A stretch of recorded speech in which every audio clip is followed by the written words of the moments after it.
Introduction. For the past decades, our technology evolved that we create on planes, trains, and automobiles. Not just young age and teenager can use devices now, and adults and elderly are also used to technology devices we use. And also, thanks to this advanced technology, we can move freely and hassle-free. And this chapter is discuss about the social and ethical effects of computer technology on the people. Digital divide refers to a term of gap between demographics and regions that have access to the modern technology, and also those who don't have restrict access. And this is the several issues as whether there is such a thing as a digital divide. Second, indicators that should be used to measure such a divide if it exists.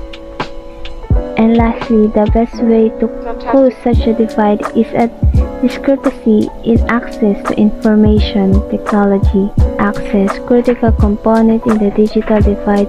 It involves obstacles that exist even if all the other remaining indicators are in place.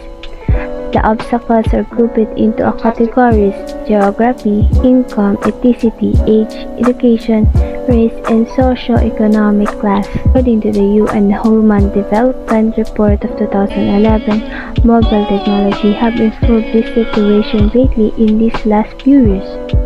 The poor developing countries are more desperate for access to the information. According to Kyoto Notary, the status of global digital inclusion leaves much to be desired. For example, of approximately 7 billion inhabitants of the Earth, 2011 estimates 65% are not digitally connected. 69% of people in developed countries has access to the internet. 21% of the people developing countries has access to the internet. 2007 is still a presence with 70% of urban households adopting broadband services in 2010, compared to 57% of rural households. Data from the Few Internet and American Life Project shows that percentage of all U.S. adults with broadband at home is 70% of non-rural areas and 50% for rural areas. According to the most recent Pew Research Center, U.S. population household income are the greatest predictor to use of the internet and other ICTs. They earn more than $75,000 a year and making less than $30,000 a year. Ethnicity. Latino and Black Americans are more likely than the whites to access the web by cell phones. This is the part of continuing trend first identified in 2009 that minoring Americans lead the way when it comes to mobile access. In some respects, and mobile technologies have become an equalizer of sorts. Age. They say younger people are most who use computers than the older, but according to UCLA Internet Report and British Office of National Statistics, this is wrong. Older people, those under 10 years, use computers far less than younger people. 6215 Education. There is a popular misconception that teenagers and young adults utilize computer and internet more than any other age group. This policy is deducted by NTAI 2000, the UCLA Internet Report, and the British Office of National Statistics Report. According to statistics, older adults and children under the age of 10 use computers significantly less than the younger people. According to NTA 2000 and the most recent UCLA Internet Report, persons with less than a high school graduation use the internet at 69.9% and 86%, respectively, compared to 11.7% and 31%, respectively, for those with a high school diploma. Take a look at the following statistic from the Pew Research Center 2010 Population Report. Only 38% with a high school diploma have access to a wireless internet-enabled mobile device. A wireless internet-enabled mobile device is available to 48% of the people with a high school diploma. 68% of those with a high school diploma have successful to a wireless internet-enabled mobile device. 66% of college graduates have success to wireless internet-enabled mobile device. 622 Technology. According to World Bank research, technical advancement in the poorest country has been exceeding that in developed countries by 40 to 60%. All emerging countries, especially the poorest, are strengthening their access to information and communication technologies. According to Rodrigo and Wilson, ICT. The following table shows percentage change in technological breakthrough between 90s and 20s. Change in a high income of 75%. A 110% increase in the upper middle income, 102% change in the lower middle income. Low-income people had a 160% increase in their income. 6221 Hardware. In the term of hardware, procurement and maintenance, there has been a significant decrease in impoverished countries. Unstable and consistent power supply contribution to the shorter ICT product lifespan. According to Rodrigo and Wilson, many of unstable ICT are the result of power spike. Many underdeveloped countries charge exorbitant price for ICT component because government either levy high tariffs on imports or supply luxury taxes to raise locally money. ICT item manufactured in affluent countries and imported into developed countries are frequently priced 3 to 4 times the original cost. ICT product are also pricey since most store owners are foreign investors who boost price to pay their local instruction expenses and as well as profit margins. 6222 Software. Access to easy of use of ICT doesn't necessarily solve the problem of the digital divide. Even if we were to supply world-class ICT equipment to everyone, only a few will be able to maintain and profit from it. In this section, we'll look at the same of the more complicable concerns surrounding human capacity development. Human capacity development is a complicated activity that involves several factors, including the following: increasing knowledge of ICT ability to meet one's need, using local inputs, building and improving capacity to use information and ICT effectively, increasing information production and packaging capacity such that it provides value to local inputs. Continual technical capacity building and the creator of format for knowledge and information sharing, keeping local capacity for being exported to other countries, mainly developed ones.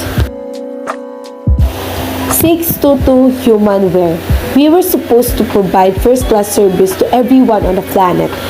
Only a handful will be able to maintain ICT equipment in the actual world, and most effective use to technology available. This situation will be most likely continue until there is a compatible level of technical capacity and knowledge that the individual has secured.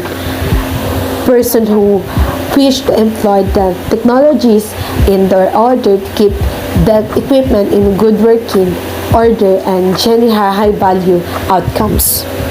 Increasing knowledge of ICT ability to meet one's need, developing, enhancing, and substantiating information and ICT capacity, utilizing local inputs effectively, increasing capacity to produce and package data so that offers value to the organization, local inputs, maintaining technological capacity and design a format for sharing information and knowledge, keeping local capacity for being diversity to other more developed areas countries. 624 Structure. Its communication structure such as electricity, phone, descent roads, and airports will consider in structure In many parts of the world, from rural to metropolitan areas, a lack of such resorts is pending the development of ICT. Robert Kretsch observed the huge problem in researching individual remote rural areas with a limit or no access to formal education system, healthcare, clean water, electricity, or occupation related to the new information economy in a living. On the digital opportunity, DIGOPP discussion list 625 enabling environment. According to Rodriguez and Wilson, many nations with a similar per capita GDP and economy system have wildly disparate ICT outcome, except for the existence or lack thereof enabling circumstance. There are no good explanation for this. An ICT enabling environment is one of that allows ICT to thrive. Politics, public policy, and managerial style are all good factors that can contribute, such as an atmosphere.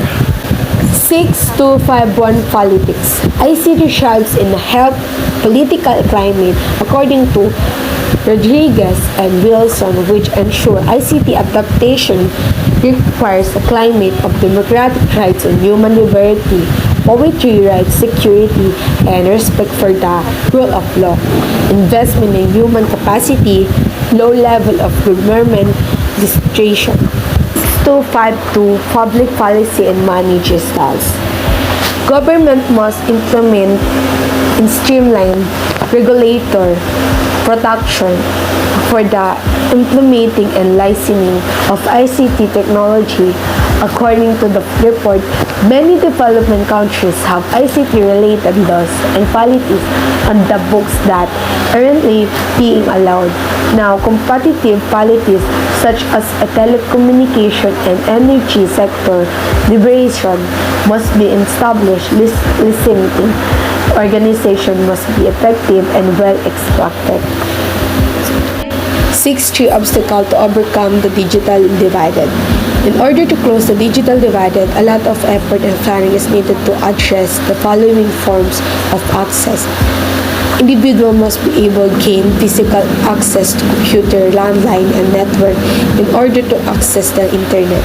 Financial access, the ability to pay for ICT equipment, internet access app, technician and educator training, software maintenance, and infrastructure. Political access, the political access context that allows the internet and other digital collections technologies to fluctuate more quickly. Culture access, image and language, ability to carry over digital inclusion across cultural divides. City in the workplace. This is the automation of the workplace has been the most vigorously pursued concept since the industrial age. Despite the original fear that workplace automation would mean the end to human work, except in a few areas workplace automation has proceeded hand in hand with increases in employment numbers. This is, of course, not to deny that automation has caused some human displacements in the workplace. 6.4.2, which is the electronic office. We can define an electronic office as a technology-augmented office with knowledgeable employees. The technology in the environment may include computers and computer-driven devices that help in interpersonal, oral, and electronic communication, distribution, and receipt of the correspondence telecommunication devices with text processing and storage capabilities to enable the office staff to design, develop, edit, and store material electronically, and other office support equipment to streamline decision-making tasks. The evolution in the other electronic office began with industrialization but took giant steps beginning in the 1950s with the rapid advances in computer technology and telecommunications. Since then, the workplace has been undergoing a rapid transformation of its own. Gone are notepads, typewriters, large cabinets filled with manila folders, the rotary telephone, and rotary fans. 6.43 The virtual workplace. With the latest developments in telecommunication and computer technology, the virtual workplace is home to an increasing type of employees who work very briefly in their corporate workplaces, are mostly on the road, and often telecommute using personal or company-provided equipment. This breed of worker is rarely in a fixed workplace, but nevertheless, he or she performs a full day's work even if at the beach. As computer and telecommunication technologies improve and bandwidth and computer miniaturization increase, this will not only lead to more workers opting for the virtual workplace, but will also increase vital information flow into the company and corporate offices, which may lead to companies gaining a higher level of vital data, employees' expertise, and experience from colleagues around their globe. The increasing popularity of the virtual workplace is mainly the result of recent changes in computer and telecommunication technology and organizational changes coming from the corporate downsizing and outsourcing. For example, for corporations to keep the same level of overall effectiveness and efficiency, and even to surpass it, sometimes with fewer employees, companies are increasingly encouraging virtual offices, and the trend is likely taunting. 6.4.4 The Quiet Revolution, the Growth of Telecommuting. As workers have changed their work habits from working 40 hours per week in the workplace environment to sharing those 40 hours between being at the workplace and commuting to the workplace, the 9 to 5 time schedule for the majority of workers has started to crumble, with many moving their work locales outside the normal confines of time and space. Studies show that the largest number of workers doing their work outside their primary place of work to do so in their homes. As office technology improves, a larger number of workers outside the self-employed profession, artists, writers, and craftspeople are potentially able to work at home. The advantages in technology are making many types of jobs that used to require a worker to stay in an office environment more mobile. This trend is being helped further by the shift in global economies from manufacturing-based to information-based. 6.4.4.1 The Categories of Telecommuters. There are 3 categories of telecommuters. The first one is the consists of workers who use their homes as adjunct to their conventional office jobs. These workers are usually in white-collar jobs in areas such as management, research, market studies, and education. The second one is the consists of workers who use their homes as the base for their businesses. The majority of these are in telemarketing, small startup companies, and human services such as childcare and elderly care. In contrast to the first category, these individuals are less educated and less likely to use a fully equipped electronic home office. The third category of telecommuters consists of those who have full-time jobs with large companies but prefer to their own initiative to work from home. This category includes computer programmers, sales specialists, editors, writers, and those who work depends on a high degree of creativity, such as artists, musicians, and composers. 6.4.4.2 Company Role in Telecommuting. The home office is a visit to the cottage industry of the 15th through 18th centuries in Europe. Raw materials were dropped off after workers' cottages and finished products later picked up for market. Ever since industrialization, factories and later companies have been using home workers. Thus, company experimentation with their employees telecommunicating is not a new idea. The home office has always been prompted by new advances in technology and by the need of businesses to become more productive and with minimum expenditures. As the internet and globalization open up in new international competition, and as new technologies make telecommuting more acceptable to employees, companies' sponsored telecommuters will increase. 6.4.4.3 Effects and Benefits of Telecommuting. Whenever there is a change in the environment of workers, there are always some social, psychological, and financial effects on both employee and employer. The effects are financial, they become benefits. However, if they are psychological, they become health issues. If they are social, they become organizational issues. In this section, we concentrate on social and financial issues. An employer and employee arranged home office is supposed to reap benefits for both parties. Let us start by qualifying our discussion to include only those telecommuters who are company employed, traditional offices at the company premises, and through mutual arrangements with their companies have decided to work from their homes. This group truly exemplifies the benefits, if there are any, for both the employer and the employee, because these workers have a choice of either staying at the office or working from home. They can only work from their homes if they experience a benefit, and the companies can only let them work from their homes if the companies expect a benefits from the arrangement. For those working at home with no choice except to work at home, such as in the majority in the second category, the benefits are already clear. So the next topic that I'll tackle is employee social and ethical issues. The skilling, according to Attiwell, can be either intra-occupational or inter-occupational. This is because of the office automation, so less jobs will be guaranteed and less work. So office automation, after implying office automation, this scaling thing can occur.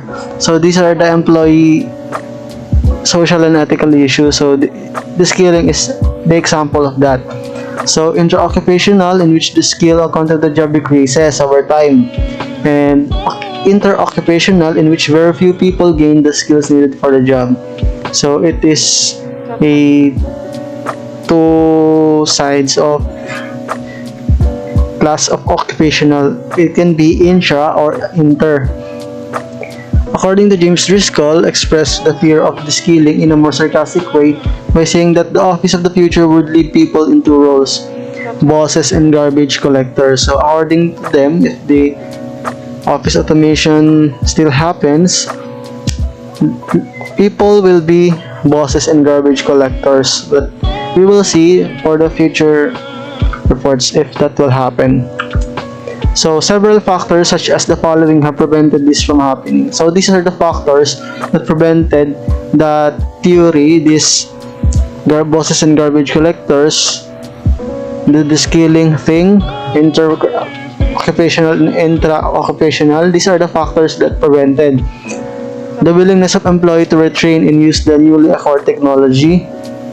Of course, has led to the upgrading of skills in the workplace. So we do not need to worry about that, because if we want to acquire new technology, we can work on that. So the historical patterns show that the more efficient production techniques lead to expanded operational and added growth, so which leads to more hiring rather than firing of existing employees. So they need more employees. So if you think that the less work will be done by few employees, were wrong.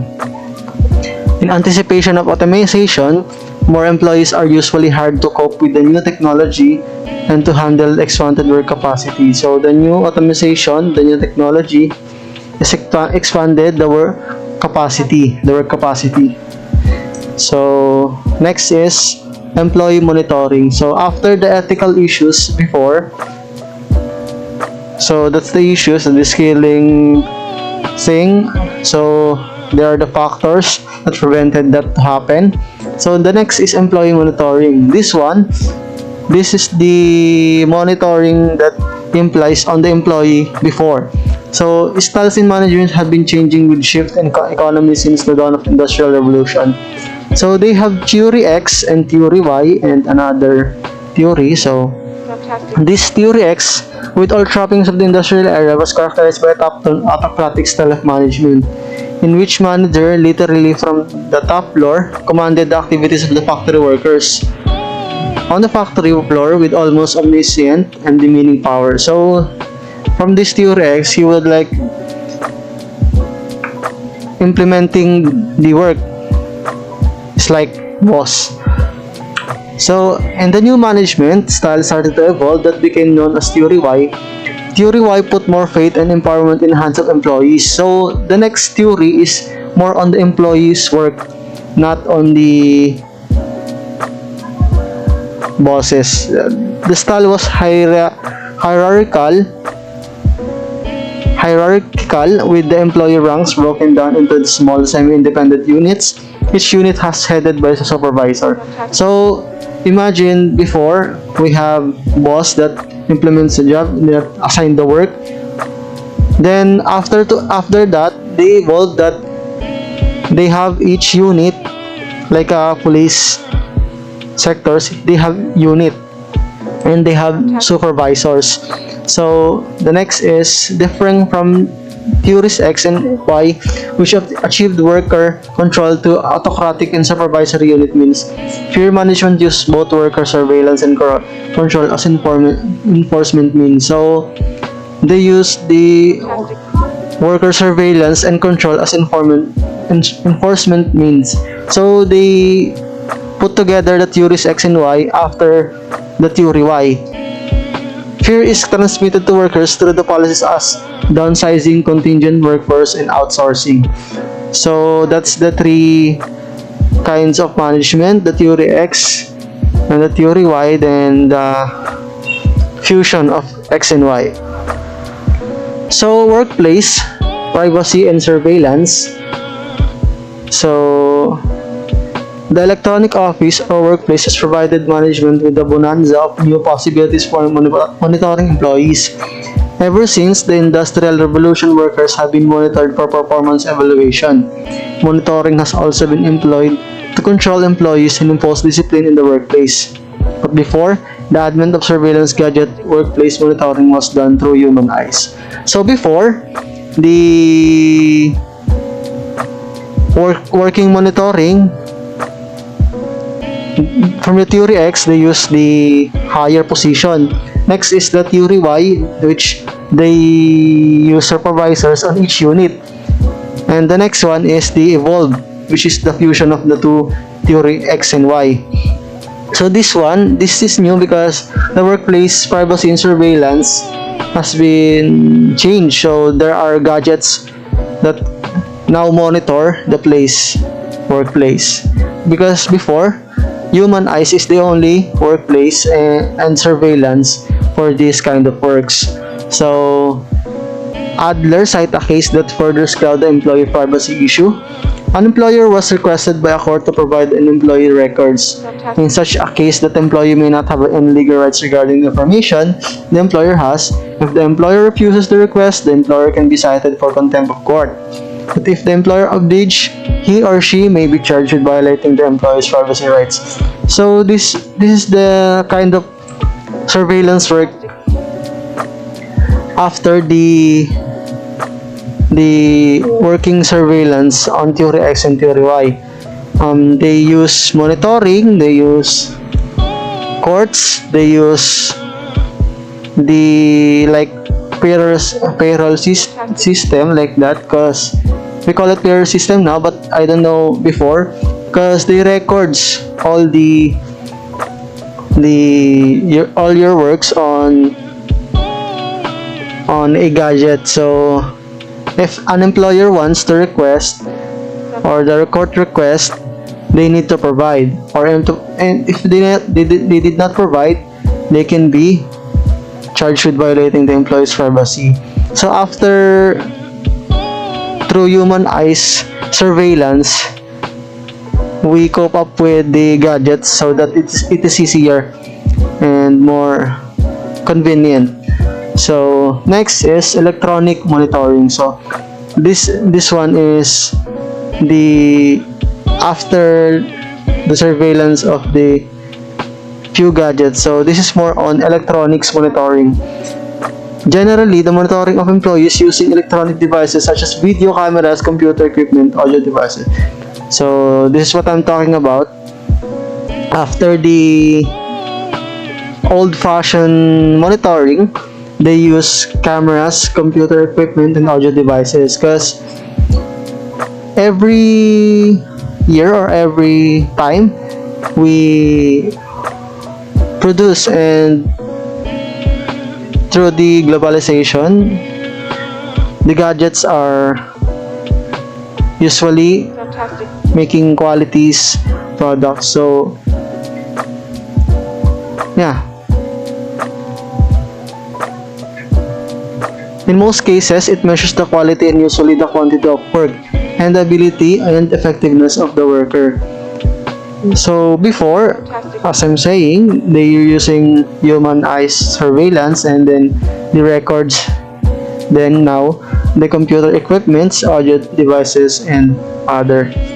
So now, we are using electronic monitoring also, but it's more efficient. So that's how the electronic monitoring from working monitoring happens. So effect of electronic monitoring on the employees. So monitored group of the group claims processing division of the insurance company and then monitored group of the same division. So this is more on research. This monitored group claims processing division of the insurance company and then monitored group of the same division. So the monitored group was responsible for entering and paying claims using an automated claim processing system and interacting directly with subscribers, answering their question and settling their disputes so far as payments were concerned. So these are the effects of electronic monitoring on employees. So they gathered some information so that they can prove the effects of electronic monitoring. So the monitored group was responsible for entering paying claims using automated claim processing system. So from the studies, two important issues emerge very often. An intended goal of monitoring program may be clouded by a different goal perceived by a monitored group. The psychological effects on the monitored employees may be more severe than previously thought and anticipated. So the effects of electronic monitoring on employees has been proved by this monitored group and the other monitored group. So consequences of electronic monitoring. The most devastating effect of electronic monitoring employees is fear of losing jobs. So after the effects of electronic monitoring on employees, these are the consequences of electronic monitoring. So the most devastating effect of electronic monitoring on employees is fear of losing their jobs. So these are the few. Oh, it's not few, it's many. So reduced task variety. The type of work monitored most is of a low-skilled repetitive nature. So these are the consequences. Reduced task variety. So the type of work monitored is low-skilled and repetitive nature. Next one is lack of individual initiatives. Most monitored jobs do not require personal creativity because they are a low-skilled, repetitive nature. So, if the work monitored most is low-skilled and repetitive nature, next is the lack of individual initiatives because they do not require personal creativity. So the third one is alienation, which is sociologists define the concept of worker alienation as lack of worker freedom and control. So this alienation is focused about lack of worker freedom and control, function and self-involvement in their work. So their lack of freedom, or control. Reduced or no peer social support. So monitored groups are always given separate station where gadgets can monitor them in full view. So another one is that it reduced or no peer social support because monitored groups are always given separate stations where they can monitor in full view. So the fifth one is lack of self-esteem, the isolation, the monotony of work, the lack of creativity and lack of freedom, the varied job steps lower employee morale and consequently self-esteem. So these are the consequences of electronic monitoring. Lack of self-esteem. So the sixth one is lack of the interest in the job. This comes with the research that has been performed. So these are the conclusions. So with low self-esteem, many people definitely lose interest in their jobs. So if you're not interested in a job, you can perform well because of this electronic monitoring, according to the book. Lack of trust among workers and between workers and supervisors and between management. This lack of trust can result in low company morale and later production levels may begin to fall. So these consequences are reduced task variety, lack of individual initiatives, alienation, reduced or no peer social support, lack of self-esteem, lack of creativity, lack of interest in job, lack of trust among workers. So these are the consequences of the electronic monitoring according to the research that is gathered. So this proved that before, the consequences of electronic monitoring are making the workers have lacks of different kind of weakness. So that's only my report. We can proceed now to the next reporter.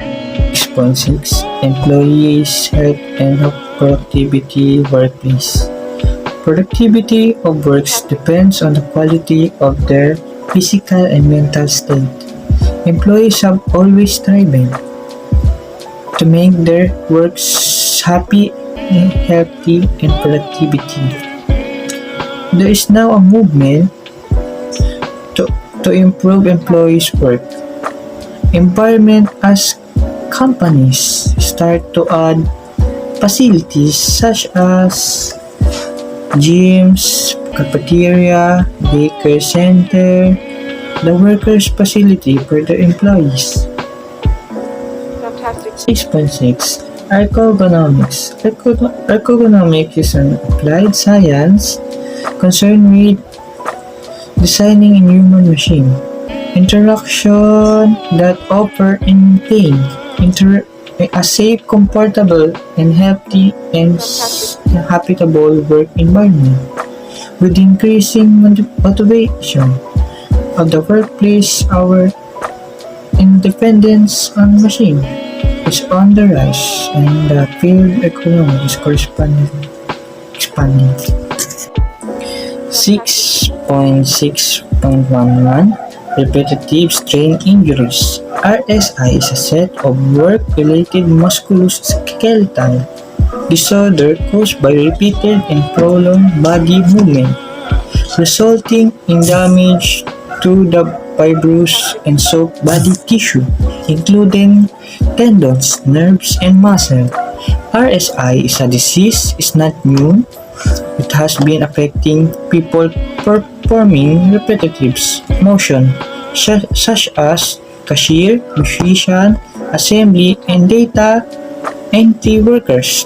For years, it has just recently gained prominence because of the rise in computer availability and widespread computer use.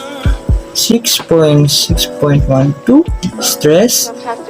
Beside RSI, stress has also recently drawn public attention as a working hazard similar its counterpart RSI. Stress has been targeting to explain much worker discomfort and frustration that may lead to poor job performance, strained interpersonal relationship, and erratic employee behavior.